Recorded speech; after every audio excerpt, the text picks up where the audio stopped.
पेपरफुटी आणि आंदोलनावर संसदेमध्ये चर्चा का नाही? मोदींचा हा व्हिडिओ संदेश वर्षा गायकवाडांनी यावर घणाघात केलेला आहे। विद्यार्थ्यांवरील लाठीचार्जवर का बोलले नाहीत? खासदार वर्षा गायकवाडांनी मोदींना हा सवाल केलाय। पेपरफुटीतील जबाबदार लोकांचे राजीनामे घ्या अशी मागणी देखील त्यांच्याकडून करण्यात आली।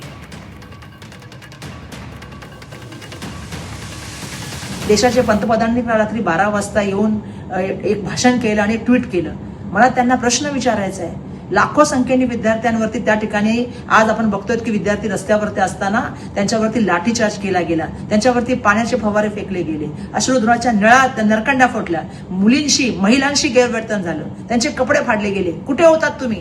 का संसदेमध्ये तुम्ही नाही आला इतका दिवस? आणि म्हणून मला महाराष्ट्राच्या जनतेला, देशाच्या जनतेला आव्हान करायचंय, आपल्या मुली ज्या आंदोलनात गेल्या, ज्या न्याय मागायला गेल्या, की ह्या परीक्षेप्रतीमध्ये जे होणारं मुलांचं, विद्यार्थ्यांचं भविष्याचं नुकसान आहे ते थांबलं गेलं पाहिजे आणि जे त्याला जबाबदार आहे त्यांना शिक्षा झाली पाहिजे, त्यांचा राजीनामा झाला पाहिजे।